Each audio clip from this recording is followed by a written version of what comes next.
الكريم أما بعد فأعوذ بالله من الشيطان الرجيم بسم الله الرحمن الرحيم يا بني إسرائيل اذكروا نعمتي التي أنعمت عليكم وأوفوا بعهدي أوف بعهدكم وإياي فارهبون صدق الله مولانا العظيم إن الله وملائكته يصلون على النبي يا أيها الذين آمنوا صلوا عليه وسلموا تسليما اللهم صل على سيدنا ومولانا محمد وعلى آل سيدنا ومولانا محمد وبارك وسلم عليه الصلاة والسلام عليك يا سيدي يا رسول الله الصلاة والسلام عليك يا سيدي يا حبيب الله پسے مردن فرشتوں نے تلاشی لی تو کیا نکلا چھپائے دل کے پردوں میں خیال مصطفیٰ نکلا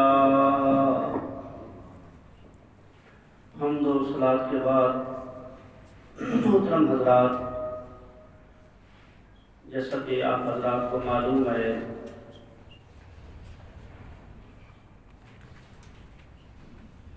کہ حضرت آدم علیہ السلام کے ذکر خیر کے بعد آج کی آیت جو ہے وہ بنی اسرائیل کے بارے میں ہے۔ اللہ فرماتا ہے یا بنی اسرائیل، اے بنی اسرائیل، اے اسرائیل کی اولاد، اذکروا، تم یاد کرو، نعمتی، میری نعمت کو، میرے احسان کو، التی، وہ نعمت، انعمت علیکم، جو میں نے تم پر انعام کی، یعنی وہ احسان جو میں نے تم پر کیا اس کو تم یاد کرو۔ وَأَوْفُوا بِعَهْدِي، اور تم پورا کرو میرے ساتھ کیے ہوئے وعدے کو۔ اوف بعہدکم، میں پورا کروں گا تمہارے ساتھ کیے ہوئے وعدے کو۔ وَإِيَّايَ فَارْهَبُونَ، اور مجھ ہی سے تم ڈرو۔ نبی پاک صلی اللہ علیہ وسلم کے غلاموں، بنی اسرائیل یہ حضرت یعقوب علیہ السلام کا نام ہے اسرائیل۔ بعض بزرگوں نے لقب بھی لکھا ہے، بعض بزرگوں نے فرمایا نہیں، حضرت یعقوب علیہ السلام سو رہے تھے تو ایک فرشتہ آیا تو آپ نے اسے پکڑ لیا، تم میرا نام بتاؤ۔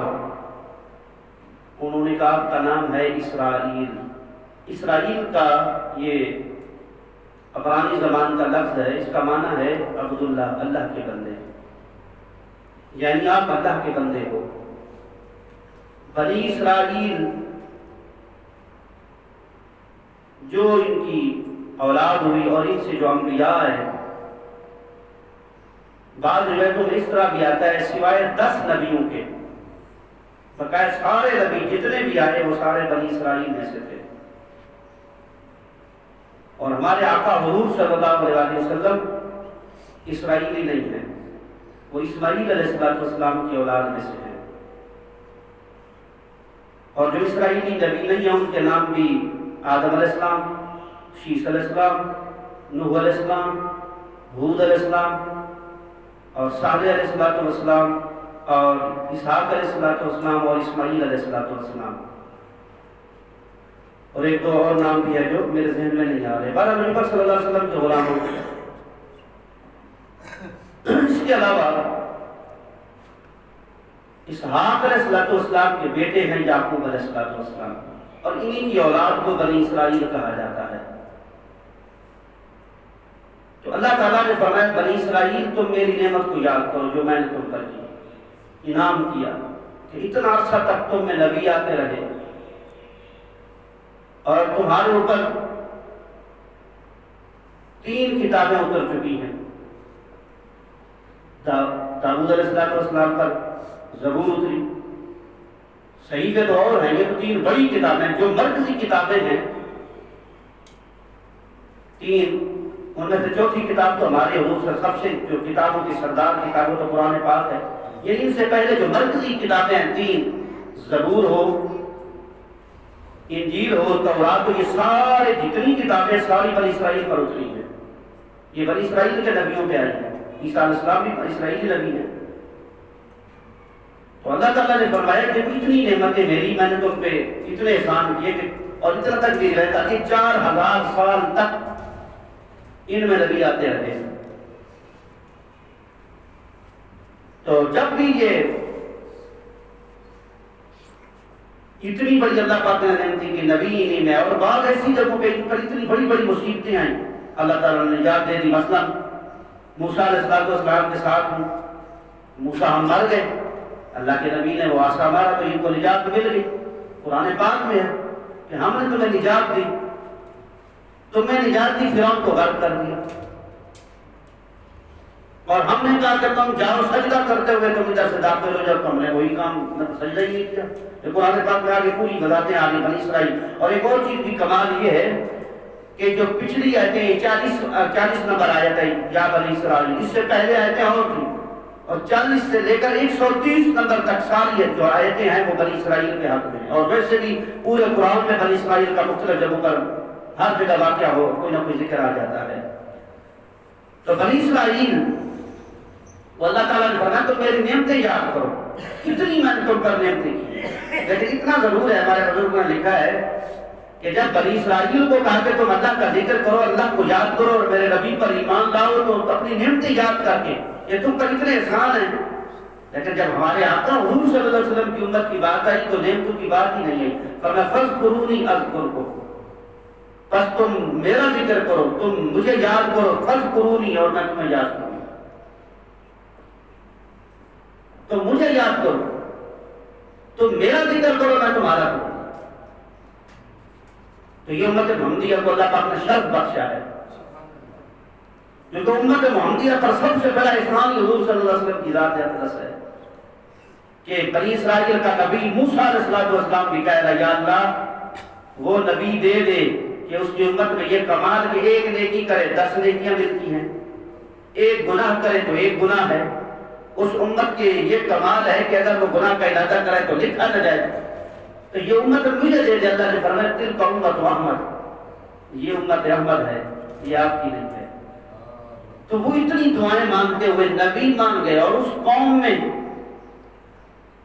تو اتنی بڑی نعمت والی بات کہ اللہ تعالیٰ نے فرمایا دیکھو تمہارا نبی خواہش کرتا رہا کہ یہ دے دے، اور تم مدینے میں آئے لوگوں کو تانے دیا کرتے تھے، کہتے تھے اگر وہ نبی آ گیا تو ہم ایمان لے آئیں گے اور ہم فتح یاب ہو جائیں گے، تمہیں تباہ و برباد کر دیں گے۔ اب جب نبی آیا تو ماننے کے لیے تیار نہیں ہو، مان لو، وہ پرانی چلے احسان کو یاد کر لو، اتنے میں نے تم پر احسان کیے، اتنے احسان کی وہ یاد کر لو۔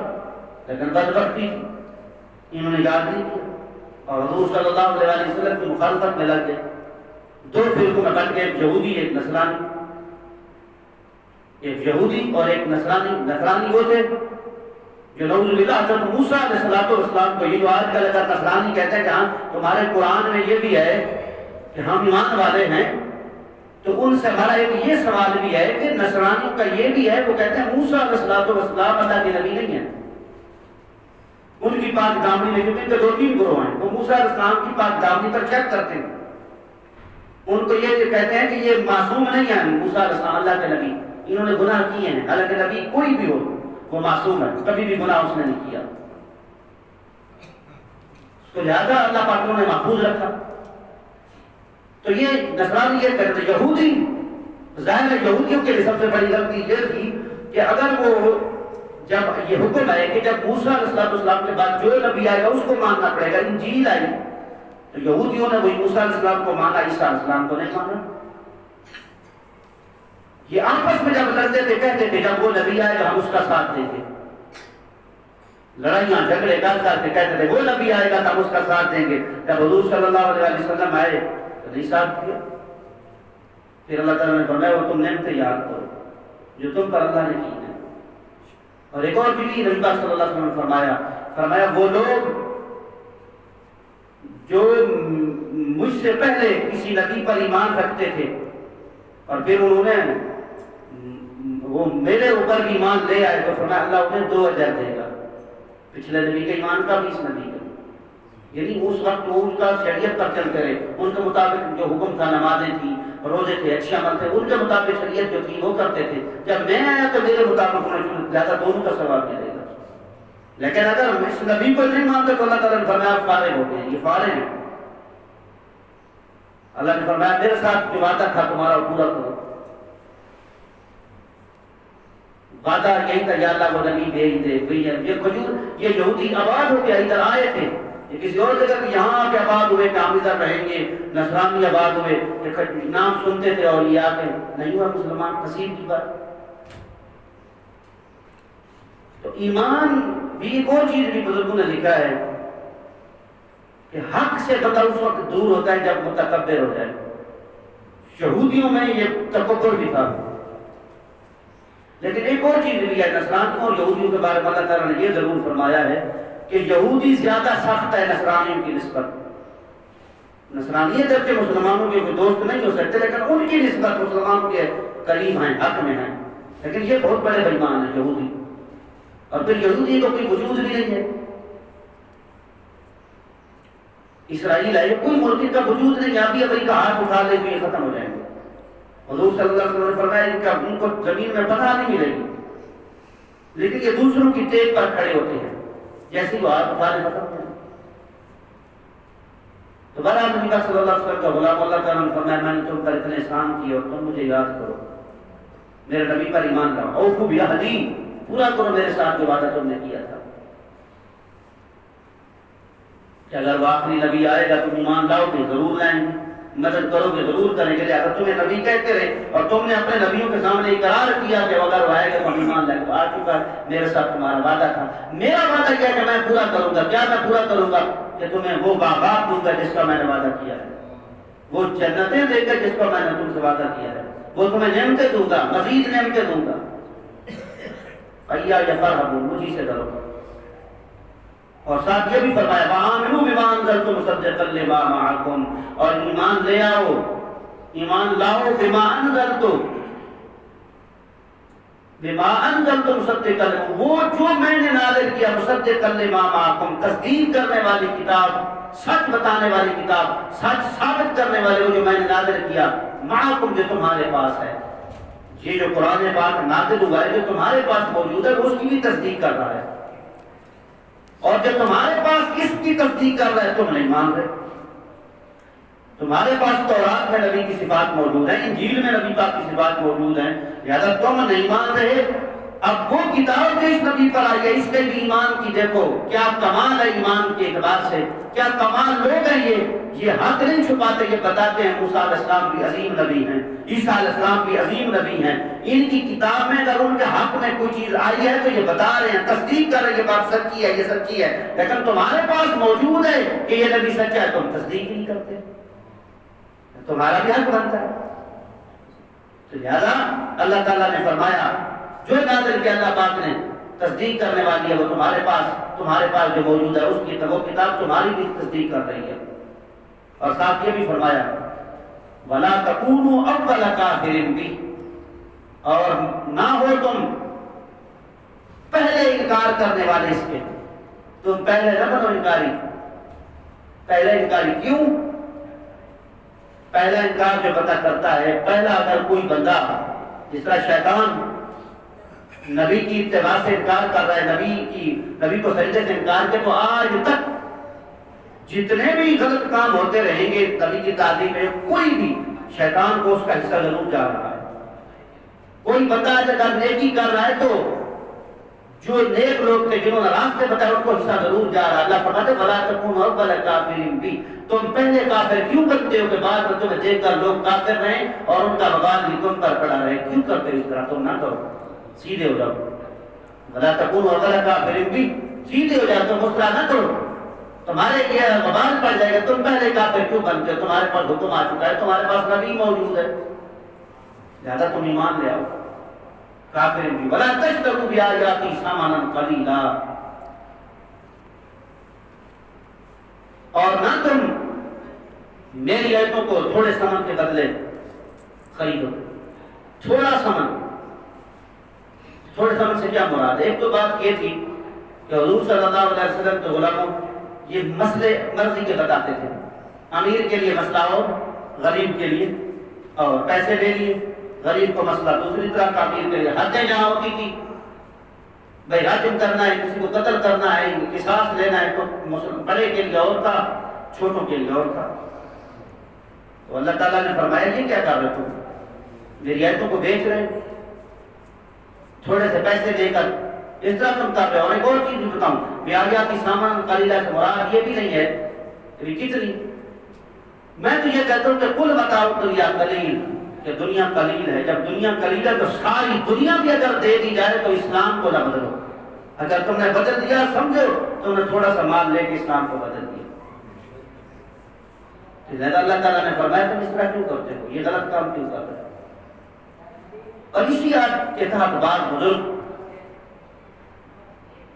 جس طرح جب بیت المال کا عرصہ تھا اس میں علماء کی، حفاظ کی، مؤذنوں کی تنخواہیں نہیں ہوا کرتی تھی، ان کو بیت المال سے ملتا تھا. جب حکومتیں بدلی، بادشاہ بدلے، تو پھر اس آیت کے تحت پھر بادشاہ نے کہا اس کا مطلب ہے حضور صلی اللہ علیہ وسلم کی ایک بخاری کی حدیث ہے، آپ نے فرمایا بہترین معاوضہ قرآن کا ہے. تو اس وقت یہ جائز ہو گیا کہ جب بیت المال سے بھی مولویوں کو کچھ نہیں ملنا، اذان دینے والے کو تو اذان کا ٹائم پہ نہیں دے سکے گا، وہ کام کرے گا. مسجد والا نماز نہیں پڑھا سکے گا، زیادہ مسجدیں میدان ہو جائیں گی. علماء جو ہیں وہ کام نہیں کر سکیں گے، وہ اپنا ضروریات کرے یا علماء جا کے مساجد میں کام کرے، لہٰذا تنخواہیں مقرر کی جائیں. یہ بزرگوں نے تنخواہیں مقرر کی ہیں. اور آج کل بعض لوگ اس طرح کے ہوتے ہیں کہ مولویوں کے لیے تنخواہیں جائز نہیں ہے، اور کہتے بھی وہی ہیں جو کبھی بھی مسجد میں روپیہ نہیں دیتے. جب ہماری شکل دیکھتے ہیں مولوی پہ شروع ہو جاتے ہیں. میں نے دیکھے چند ایسے مطلب وہ ہیں کہ اگر مولوی ان کی محفل میں قدرتی چلا جائے، میں چلا جاتا ہوں کسی جگہ قدرتی جا کے تو ہوٹل میں کھڑا ہو جائے، کسی جگہ ساتھ ہو بیٹھ جائیں، ان میں سے ایک ایسا بھی ہوگا شروع ہو جائے گا مولوی پہ. پہلے کوئی ٹاپک نہیں ہوتا، شروع ہو جاتا ہے. یہ بھی بندے کی بدبختی ہوتی ہے، میرے خلاف نہیں، دین کے خلاف بولنا، یہ بھی بندے کی بدبختی ہوتی ہے. تو جدھر بھی جائے تو مطلب یہ ان کو بھی مولویوں کو وہ کرتے ہیں، مولوی یہ غلط کر رہے ہیں، یہ غلط کر رہے ہیں، یہ غلط کر رہے ہیں، یہ بالکل کر رہے ہیں، جو کر رہے ہیں وہ جہنم جائیں گے. تو مولوی دلیل نہیں ہے اسلام کی. اگر اسلام میں یہ ہے کہ اگر آپ سے اس مولوی سے پوچھا جائے گا تو آپ سے بھی پوچھا جائے گا. اگر شیطان نے گمراہ کیا، شیطان اگر جہنم میں جائے گا تو شیطان کی اتباع کرنے والا بھی جائے گا جہنم میں. یہ تو نہیں ہے کہ شیطان نے گمراہ کیا تھا ہم اس نے جہنم میں گئے. تو یہ چیزیں ہمارے لوگوں میں مطلب عام ہیں. تو رسول اللہ صلی اللہ علیہ وسلم کے غلاموں تو قرآن پاک کی اجرت اتنا یہ ضرور ہے. باقی لوگوں کو تجارت بھی حرام کرا دیا، قرآن کی تجارت نہ کرو. میں تجارت نہیں کرے گا قرآن پاک کون چھاپ کے دیتا ہے، کون لکھ کے دیتا ہے؟ لہٰذا پھر بھی علماء نے اس کی اجازت دی ہے. تو مطلب یہ ہے کہ اس کا مطلب آج پھر علماء نے یہی لیا ہے کہ اس کا مطلب یہ ہے کہ تم اسلام کو بیچو نہیں، یعنی مسئلہ کسی کے مطابق نہ بتاؤ، اسلام کے مطابق بتاؤ جو اسلام کہہ رہا ہے. اگر اسلام کے مطابق تم کہو گے یہی تمہارا فائدہ ہے. اگر تم اسلام کو مطابق مسئلہ نہیں بتاؤ گے اسلام کے مطابق تو پھر کوئی بھی ہوگا تو وہ گمراہ ہوگا. وہ اس طرح آج کل کے ایک اور مولوی صاحب کا نام آ رہا ہے لاہور کا، پتہ نہیں مولانا عزیز الرحمان، ان کی شخصیت کے بارے میں بھائی ہمارے نہیں الحمدللہ ہم باقیدار لوگ ہیں، پہلے بھی کہتے رہے ہو. ہاں یہ ہمارے نہیں ہیں، جن کے ہیں ان سے پوچھو. ٹھیک ہے مولویوں کو بدنام کیا جاتا ہے تو علامہ خادم حسین رضوی رحمۃ اللہ علیہ کے غلاموں کی بتاؤ، علامہ خادم حسین رضوی کا بتاؤ جن کے بارے میں آتا ہے کہ جب آپ درس نظامی پڑھانے جاتے تھے جامعہ نظامیہ تو منہ ایسے نقاب کر کے جاتے تھے، منہ بھی نہیں، اسے ماں پہ کھول کر زمین کی طرف دیکھتے تھے. اس خادم رضوی کی بات کرو، ان کے غلاموں کی بات کرو، ان کے استادوں کی بات کرو، دوسروں کا ہم نے ٹھیکہ اٹھایا ہوا ہے۔ وہ تو ہمیں بزدی بھی کہہ دیتے ہیں، ہمیں کافر بھی کہہ دیتے ہیں، ہمیں وہ قرآن وہ پتہ نہیں کیا کیا کہہ دیتے ہیں، ان سے بات کرو، ان کو کہو تمہارے ہیں ہمارے ہیں، تاریخ اٹھا لیں، ہر اس برے کام میں یہ لوگ ماہر ہیں۔ چند لوگ ہیں ان کے اچھے بھی ہیں، یہ بات نہیں ہے، اچھے بھی لوگ ہیں، لیکن زیادہ تر اگر مطلب ہے کوئی واقعات اس طرح کے برے ہوئے ہیں تو انہی کی وجہ سے ہوئے اور انہی کے ہوئے ہیں،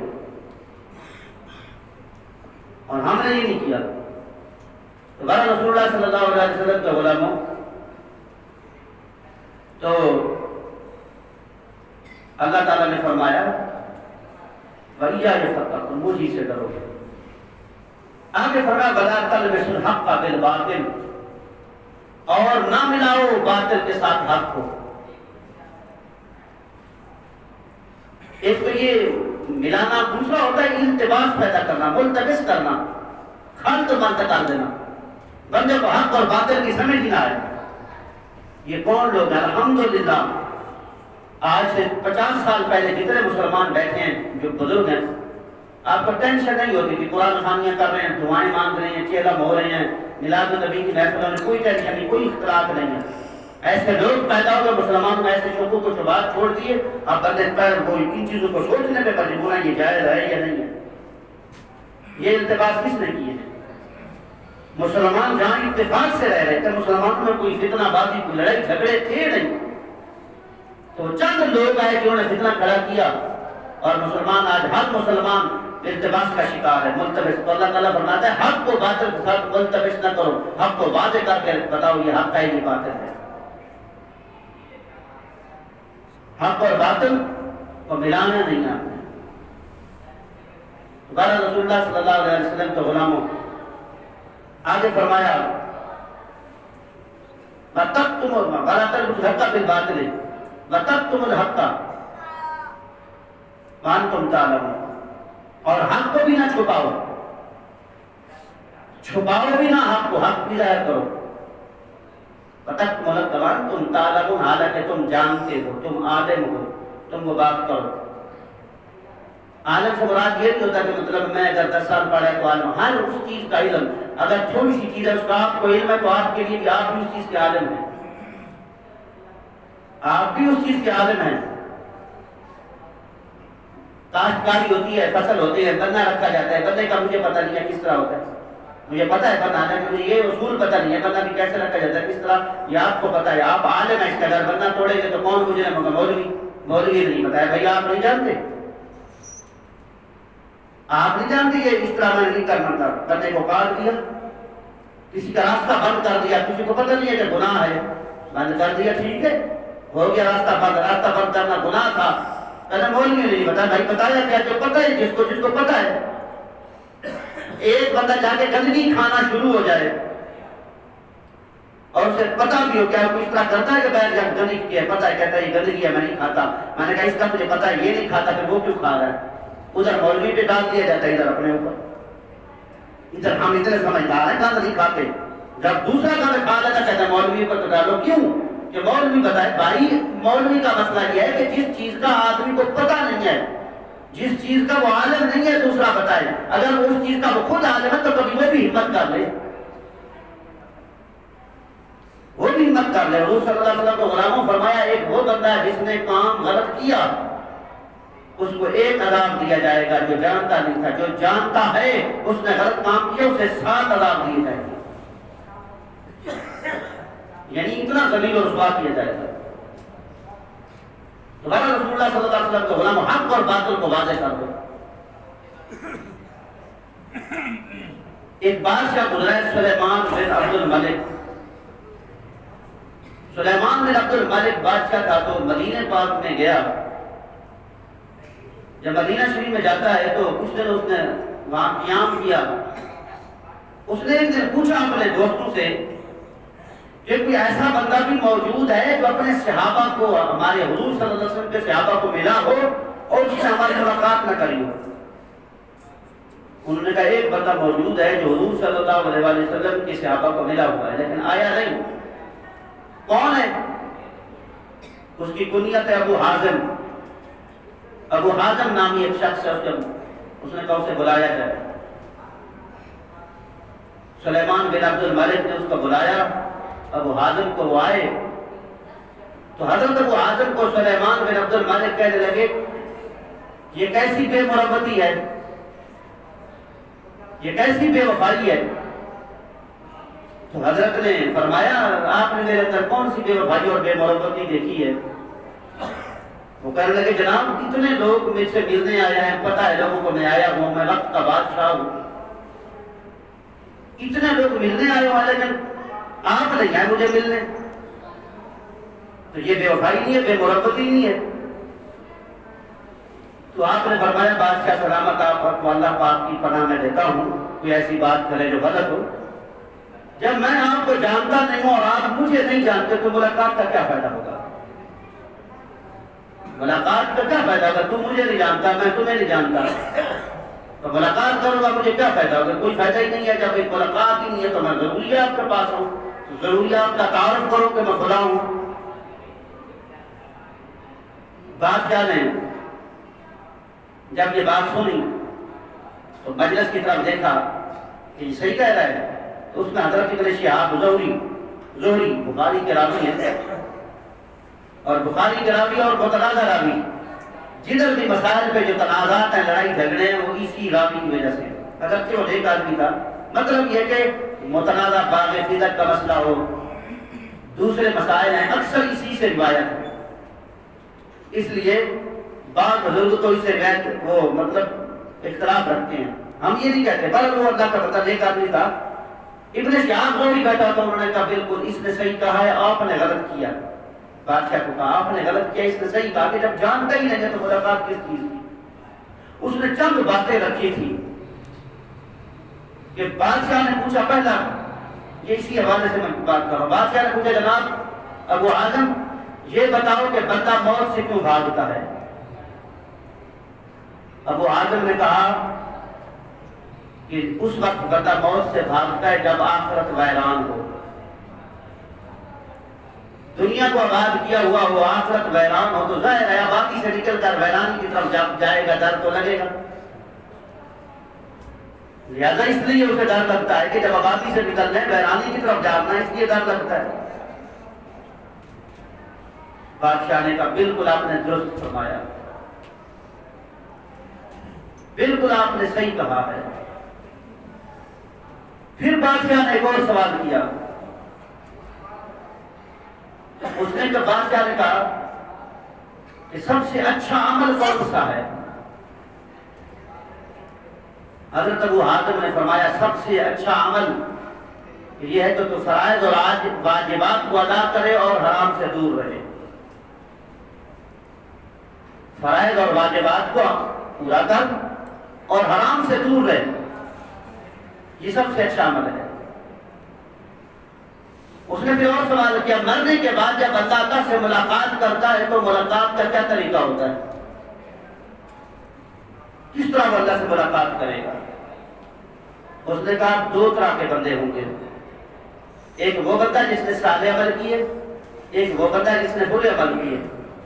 صالح عمل کرنے والا اللہ سے ایسے ملاقات کرے گا جس طرح ایک مسافر اپنے گھر سے نکلتا ہے اور وہ سفر پہ رہتا ہے، سفر پہ واپس جب لوٹتا تو اپنے گھر والوں کے پاس آ جاتا ہے۔ ایک ایسا مسافر جو ایک ایمان والا اور نیک آدمی ہے، اللہ تعالیٰ کی طرف سے آیا تھا، واپس کام کرتا پھر دوبارہ واپس آیا اللہ کی طرف، لہٰذا وہ اپنے گھر میں آ گیا۔ تو لہٰذا وہ برا انسان اللہ سے اس طرح ملاقات کرتا ہے جس طرح ایک بھگوڑا غلام کرتا ہے، کہ بھگوڑے غلام کو باندھ کر بیڑیاں اور لگا کر اس بھگوڑے غلام کو مالک کے سامنے پیش کیا جاتا ہے، ایسے ہی اس کو اللہ کے سامنے پیش کر دیا جائے گا۔ پھر انہوں نے فرمایا سب سے دعا کون سی افضل ہے؟ تو حضرت ابو حازم نے فرمایا سب سے دعا افضل اس شخص کی ہے جس پر احسان کیا جائے، جس پر اس بلکہ دعا کب قبول ہوتی ہے؟ دعا کون سی قبول ہوتی ہے؟ فرمایا اس وقت قبول ہوتی ہے جس وقت کسی شخص پر احسان کیا جائے، احسان کرنے والا دعا کر دے، کیونکہ محسن کے لیے اقرب الی القبول ہے دعا، اس بندے کی جو محسن ہے، محسن کا مطلب احسان کیا ہوا، جس پر احسان کیا گیا۔ محسن احسان کرنے والا جب محسن ہاتھ اٹھاتا ہے محسن کے لیے تو اللہ تعالیٰ اس کے لیے دعا قبول فرما دیتا ہے. تو فرمایا یہ دعا ہے قبول ہے. تو آپ پھر فرمایا اس کے بعد فرمایا سب سے افضل صدقہ کون سا ہے؟ تو حضرت ابو حازم رضی اللہ تعالیٰ عنہ نے فرمایا سب سے افضل صدقہ یہ ہے کہ کوئی مصیبت قضا تیرے پاس آئے اس حال میں کہ تو بھی مفلسی میں ہو, تجھے بھی غربت نے گھیر رکھا ہو, اور تو بغیر احسان جتائے, بغیر کسی ٹال مٹول کے یہ کہ میں مر گیا میرے پاس بھی کچھ نہیں تو آ گیا, بغیر ٹال مٹول اور بغیر جتائے تو اسے دے دے, یہ سب سے افضل صدقہ ہے. اور اس کے بعد فرمایا سب سے ہوشیار انسان کون سا ہے؟ فرمایا سب سے ہوشیار مسلمان وہ ہے جو اللہ کی اطاعت کے نیچے رکھے اپنے آپ کو اور دوسروں کو عبادت کا حکم بھی دے. پھر حضرت ابو حازم رضی اللہ تعالیٰ عنہ سے اس نے سوال کیا کہ سب سے احمق اور بے وقوف انسان کون سا ہے؟ فرمایا بے وقوف انسان وہ ہے جو ظالم کی ظلم پر مدد کرے, دوسرے کی دنیا کو سنوارنے کے لیے اپنے دین کو بیچ دے,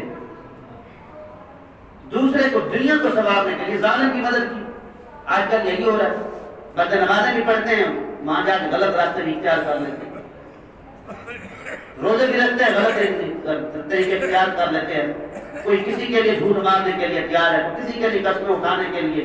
دین کے بارے میں تو یہ مسئلہ تو نہیں تھا نا, اللہ تعالیٰ فرماتا ہے ایمان والو اقربا رشتہ دار نہ دیکھو, دین میں حق سچی بات کرو. لیکن یہاں تو نہیں ہے ہمارے ہاں, ہماری مرضی جس کو سچا کہہ دیں جس کو جھوٹا کہہ دیں.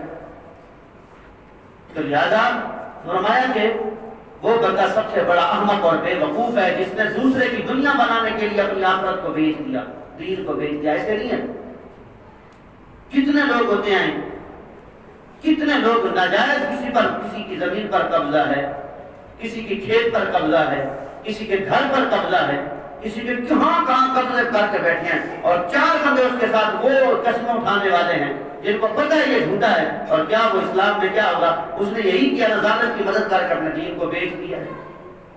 تو لہٰذا یہ سب سے بڑا بے وقوف انسان ہے. اس کے بعد فرمایا حضرت نے فرمایا کہ جناب یہ آپ جو اتنی پیاری پیاری باتیں کر رہے ہیں لہذا آپ ہمارے پاس رہ جائیں. بلکہ اور بھی انہوں نے سوال کیا, انہوں نے کہا مجھے کوئی درستگی کی بات بتائیں کہ میں کس طرح درست ہو جاؤں, میں کس طرح درست ہو جاؤں کہ میری اصلاح ہو جائے. تو آپ نے فرمایا تو درست اس وقت ہوگا جب تو عاجزی اختیار کرے گا اور تکبر کو چھوڑ دے گا اور حقوق والوں کا حق دے گا, حقوق والوں کو ان کا حق ادا کر دے گا. تو پھر اس نے سوال کیا جناب میرے بارے میں کیا رائے ہے آپ کی, میری صورت کیسے ہوگی, اللہ کے ہاں میں کس طرح پیش ہوں گا. فرمایا کتاب کے سامنے اپنے آپ کو پیش کر دے, قرآن بتا دے گا تو کس صورت میں. آج بھی اگر میں آیت پڑھ رہا ہوں ہر بندہ یہ اپنے آپ محاسبہ کر سکتا ہے میں کیا ہوں, میں جہنمی ہوں یہ جنتی ہوں. تو اس نے کہا وہ کون سی آیت ہے؟ آپ نے فرمایا ان الابرار لفی نعیم و ان الفجار لفی جحیم, جو نیک لوگ ہوں گے وہ جنت میں ہوں گے, نعمتوں میں ہوں گے, جو برے ہوں گے جہنم میں ہوں گے, بھڑکتی ہوئی آگ میں ہوں گے. تو سلیمان کہنے لگا ابو حازم بات سنو, اللہ کی رحمت تو قریب ہے, اللہ کی رحمت تو ظالموں پر بھی حاوی ہو جاتی ہے, یعنی اوپر آ جاتی ہے, ظالم بھی بخشے جاتے ہیں. انہوں نے کہا وہ اور بات ہے, اللہ کی رحمت کسی پر, لیکن ان رحمت اللہ قریب من المحسنین, رحمت اللہ کی صرف قریب ہوتی ہے تو مومنوں کے نیکوں لوگوں کی ہوتی ہے. جو نیک لوگ ہوتے ہیں ان کے رحمت قریب ہے, اگر کسی پر آ گئی تو کسی وجہ سے آ گئی تو ٹھیک ہے اس کی رحمت غالب آ گئی, لیکن جو مومن ہوتے ہیں جو احسان کرنے والے نیکی کرنے والے ہوتے ہیں ان کے تو رحمت قریب ہی کھڑی رہتی ہے. تو پھر اس نے سوال کیا جناب میں عزت والا کس وقت بن سکتا ہوں؟ تو فرمایا جب تو اللہ کی عظمت بیان کرے, اللہ تعالیٰ کے جلال کو دیکھے اور اپنے آپ کو اس چیز سے روکے جو تجھے منع کیا گیا. مطلب رب کی عظمت جو دیکھے گا اپنی عظمت بھول جائے گا کہ اتنا بڑا عظیم ہے تو پھر میری تو کوئی حیثیت ہی نہیں ہے.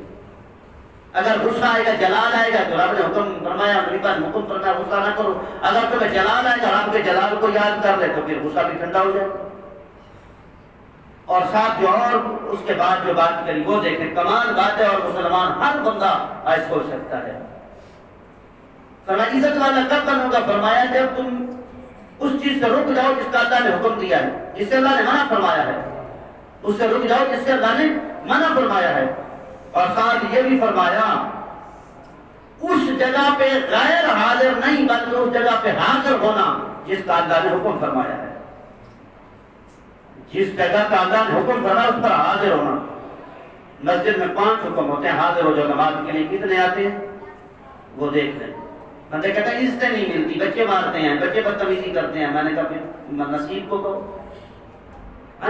ہماری مطلب گھروں میں عزت نہیں ہے، ہمارے بچوں میں عزت نہیں ہے، عورتوں میں نہیں ہے، مردوں میں نہیں ہے، رشتے داروں میں عزت نہیں ہے ہماری، بھائی وہ نہیں ہوگی تو پھر ہم کیا کریں؟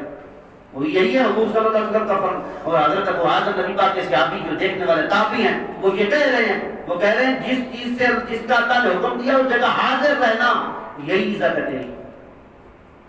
جس اللہ پاک بار بار حکم دے رہا ہے اور ہم حاضر ہی نہیں ہو رہے۔ تو بادشاہ نے کہا جناب آپ میرے پاس رہیں آپ کچھ عرصہ۔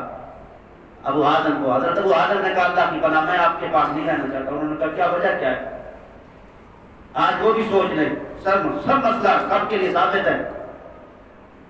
فرمایا کیوں نہیں میرے ساتھ بیٹھتا؟ میں تم کو خود دعوت دے رہا ہوں، میرے ساتھ بیٹھ۔ تو اس نے کہا جناب بات یہ ہے کہ آپ کے مال اور دولت کو دیکھ کر، آپ کا مال اور دولت، آپ کی عظمت اور جلال اور جہ و جلال مرتبہ دیکھ کر اگر میں مائل ہو گیا تو کل عذاب میں مبتلا ہو جاؤں گا، کل بھڑکتی ہوئی آگ میں چلا جاؤں گا اگر میں اس کی طرف آپ کی طرف مائل ہو گیا۔ ظاہر ہے آج مال کا میدان ہی ہوتا ہے، 4 بندے 5 بندے میرے آگے پیچھے ہوتے ہیں، میں کسی کے آگے پیچھے ہوتا ہوں، کیا وجہ ہے؟ اور پھر بندے کی کیا اکر کیا رہ جاتی ہے بندے کی؟ وہ بندہ خود سوچ سکتا ہے، بندہ خود سوچ سکتا ہے۔ میں اکثر دوستوں کو کہتا ہوں نا، بیٹھے ہوتے ہیں کالج میں کوئی بندہ، ہم کہتے ہیں بھائی بات سنو، ہم آپس میں اگر بیٹھ جائیں، آپس میں بیٹھ جائیں، کیونکہ ہمارے بارے میں مشہور ہے کہ مولوی نہ کھلاتے ہیں کسی کو کھا جاتے ہیں۔ میں نے کہا ہم کھلا بھی رہے، لوگ کہتے ہیں یہ بندہ یہ دیکھو کھا کے بیٹھا ہے۔ جس کے بارے میں مشہور ہو جائے وہ تو پھر بہت جتنا ہی کھلا وہ کہے یہ کھانے والا یہ کہاں کھلا سکتا ہے، اور جس کے بارے میں مشہور ہو جائے کھلانے والا ہے، 1000 بندہ اسے کھلا دو کہتے نہیں کھلایا اسی نے ہے۔ تو فرمایا میں مرتبہ اور جا اور جلال نہیں چاہتا کہ میرا کسی کام میری کہیں ذلت ہو جائے، میں تیرے مال کے پاس ادھر نہیں رہنا چاہتا کہیں میں خراب ہو جاؤں اور میں کل عذاب میں مبتلا ہو جاؤں۔ تو پھر حضرت نے فرمایا کوئی مانگو کوئی چیز میرے لیے، مجھ سے مانگو جو تم مانگنا چاہتے ہو۔ تو فرمایا میں ہاں مجھے حاجت ہے۔ حاجت کون سی ہے؟ جہنم سے نجات دلوا دو، جنت دے دو۔ انہوں نے کہا یہ کام تو میرے سے ہو ہی نہیں سکتا، تو کہہ رہا ہے جنت دے دو۔ جنت جہنم اللہ تعالیٰ بندے جس کو مطلب جنت دے گا، جس کو جہنم میری گئی طرف کے ہاتھ میں۔ اس نے کہا پھر جب تم دے نہیں سکتے مجھے کیوں کہتے ہو حاجت کرو، مانگو، کیا تم مجھ سے مانگو؟ آج اللہ کے بندے میں یہی لوگوں کہتا ہوں تم لوگوں کے پاس کیوں جاتے ہو؟ ہمیں یہ دو وہ تو نہ جایا کرو، رات کو نفل پڑھو، صبح نفل، جس کا نفل پڑھو، نیت رب سے مانگ۔ اللہ کی قسم، نبی پاک کا فرمان یا بزرگان دین کے یہ قول کہ تو اس رب سے مانگ جس کے دروازے کبھی بند نہیں ہوتے، لوگوں کے بند ہو جاتے ہیں، تالے لگ جاتے ہیں، اس کا تو کبھی نہیں بند ہوتا نا، اس کا تو دروازہ کھلا ہی ہے نا۔ جب اس کا کھلا ہے تو کیا ضرورت ہے مطلب ادھر ادھر بھاگنے؟ اللہ سے مانگ، دعا مانگ۔ ہم تو پتہ کس طرح مانگتے ہیں؟ پیر کا پاس جا کر تویز لے کے میرا کاروبار چل پڑے، دوسرے کا بٹھا بٹھاؤ، کاروبار بند کرو، اپنا چلاؤ، پھر بعد میں نہ بنا 2 رکعت نماز نفل عبادت۔ اللہ فرماتا ہے پھرتے تیرا نامراد روزی پر اعتبار اگر میرے اوپر کرتا تو کم از کم روزی کی نماز میری پڑھتا ہے، تویز لکھوا دو کے، اور بعد میں کہتا ہے ہم پر دین کا کام کر رہے ہیں جی، ہم دین کے پیچھے آگے کے سب کچھ کر رہے ہیں۔ میں نے کہا دین پہ بھروسہ تمہیں ہوتا تو رب کی ذات پہ نہ ہوتا، رب کی ذات پہ ہمیں نہیں ہے۔ تو فرمایا اس وجہ سے میں دور رہنا چاہتا ہوں۔ بڑے بڑے لوگ اور اتنی ایک اور بات بتاؤں، آج سے تقریباً جو 5 سال میں پہلے یہ کہا کرتے تھے کہ یہ طویل گردہ جو حرام ہے ناجائز ہے، آج دکانیں چل اس لیے رہتے 2 بندے بٹھائے ہوئے وہ کام کر رہے ہیں لکھتے، آج جائز ہوگی کیوں؟ ملتان میں جاؤ آپ، بڑے بڑے جو مطلب ہے کاروباری بیٹھے یہی کام تو چل رہا ہے۔ اللہ منڈی میں ایک میرا بہت بڑا دوست ہے، اللہ تعالیٰ اس کی زندگی رکھے، نیک آدمی، دیندار بندہ، دنیا دار نہیں، ساری چیزیں مجھے بتاتے ہیں کہ کیا کیا ہوتا ہے۔ بہرحال رسول اللہ صلی اللہ علیہ وسلم کے علماء فرمایا مال اگر میں تیرے پاس رہوں گا، تیرے دولت اور تیرے مال کو دیکھ کر میں مائل ہو جاؤں گا جس سے میں عذاب میں مبتلا ہو جاؤں گا۔ تو فرمایا میرے لیے حاجت ہے تو مانگو، کہا کہ جنت اور جہنم۔ جہنم سے بچاؤ، جنت دے دو۔ انہوں نے کہا یہ تو کر ہی نہیں سکتا۔ انہوں نے کہا جب یہ کر نہیں سکتا خدا حافظ۔ اس نے کہا میرے لیے دعا کرو۔ دعا کری یا اللہ سلیمان اگر اچھے طریقے سے کام کر رہا ہے تو اسے مزید دنیا اور آخرت میں بہتری عطا فرما، اگر یہ تیری رضا کے مطابق نہیں کرتا، دشمن ہے تیرا، تو اس کے بالوں کو پکڑ کر اس سے وہ کام کرا جس میں تیری مرضی اور جو تجھے کام محروم ہے۔ بات کیا سلامت۔ پھر کیا کہتا ہے؟ کہتا ہے جناب مجھے میرے بارے کچھ بتائیں کہ مجھے کوئی وصیت کریں، کچھ وصیت کر کے جائیں۔ تو آپ نے وہ وصیت یہی کری تھی کہ ہر حال میں رب تعالیٰ کو یاد کرو، اس کی عظمت اور اس کی جلال کو دیکھتے رہو، اور جس کا اللہ حکم دے اس جگہ حاضر ہو جاؤ۔ اس کے بعد بادشاہ نے اسے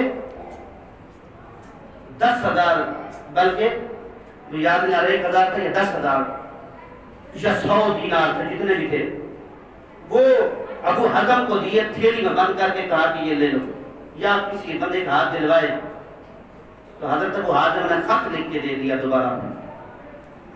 آپ نے فرمایا اگر تو نے مجھے ان باتوں کا معاوضہ دیا ہے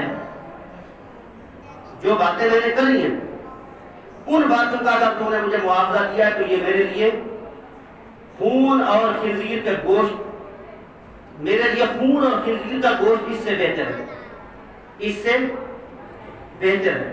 آج بھی اگر کوئی عالم یا مولوی یا کوئی دیندار اپنی باتیں اچھی باتوں کا معاوضہ چاہتا ہے تو پھر اس سے یہ بہتر ہے کہ وہ خنزیر کا گوشت لے لے، خون لے لے، اپنی اچھی باتوں کا معاوضہ نہیں، اپنی اچھی باتوں کا معاوضہ نہیں کرنا۔ میں اچھی باتوں کا معاوضہ نہیں چاہتا، اگر تو نے مجھے اس وجہ سے دیا ہے اچھی باتوں کا معاوضے سے تو اگر دیا، اگر تو نے ویسے دیا ہے کہ بیت المال میں میرا حق ہے تو پھر تو اس عالم دین کو دے جو میرے سے زیادہ دین کی خدمت کر رہا ہے۔ پھر اس نے کہا اگر تو نے مجھے اس وجہ سے نہیں دیا بلکہ جتنے لوگ تھے سب میں اتنا دیا تو پھر میرا حق بنتا ہے، پھر دے دے۔ اس نے واپس خط بھیج دیا۔ تو یہ جو میں نے بات کری ہے، یہ بات میں نے اس لیے سنائی کہ تقوی والے لوگ جو تھے جن کو اللہ پاک نے، حضرت ابو حازم جو رسول اللہ صلی اللہ علیہ وسلم، یہ وہ لوگ ہیں کہ یہ کہا کرتے تھے کہ کسی صورت میں بھی یہ جو اجرت ہے قرآن پڑھانے کی، مسجد میں امامت کی، مؤذن کی نہیں لینی چاہیے۔ انہوں نے اس طرح بیان کیا تھا، لیکن اس کے بعد جو علماء ہے جس طرح حضرت عمر رضی اللہ تعالیٰ عنہ ہیں، انہوں نے کہا کہ اگر ایک آدمی پیسے اس چیز کے نہیں لے رہا، امامت کے نہیں لے رہا، مؤذن کے نہیں لے رہا، وہ وقت کے لے رہا ہے، چند لمحات، اگر وہ اس سے دور ہو گیا تو مسجد محرام میں جائیں۔ مؤذن اگر نہ ہو اذان کون دے گا، امام اگر نہ ہو۔ تو اس لیے آج بھی اسی وجہ سے بعض حضرات نے مطلب یہ اس طرح کرتے ہیں تو اسلام میں یہ جائے گا تو زیادہ بلا تشکروا بآیات اسلام قلیلا، مطلب اسلام کو نہ بدلو، اسلام کو اپنے مقاصد کی خاطر استعمال نہ کرو، حق کو باطل کے ساتھ نہ ملاؤ، التباس پیدا نہ کرو کہ مسلمانوں میں شکوک و شبہات پیدا ہو جائے۔ جس طرح آج کل بیمے کا مسئلہ ہے، اس طرح کے مولوی پیدا ہوئے، انہوں نے ایسے شکوک و شبہات چھوڑے، دو گروہ ہو گئے، ایک کہتا ہے جائز ہے، دوسرا کہتا ہے ناجائز ہے۔ بیمہ بالکل حرام اور ناجائز ہے، بیمہ بالکل حرام ہے، پکی بات ہے، لیکن ٹھیک ہے انہیں چند بندے بیٹھے ہیں کہتے ہیں کیوں، وہ جو جمع کرا لے جائز ہے، جو نہ کرائے ناجائز ہے۔ تو یہ اس طرح کی حالت ہو رہی ہے، یہ ملتبس التباس، بدتم الحق، حق کو نہ چھپاؤ، حق کو ظاہر کرو، بتاؤ یہ حق ہے اور سچ ہے، وانتم تعلمون، اگر تمہیں معلوم، حالانکہ تم کیا جانتے ہو۔ اللہ سے دعا ہے کہ ہم سب کو رسول اللہ صلی اللہ علیہ وسلم نے سچا غلام بنائے۔ آمین۔ وآخر دعوانا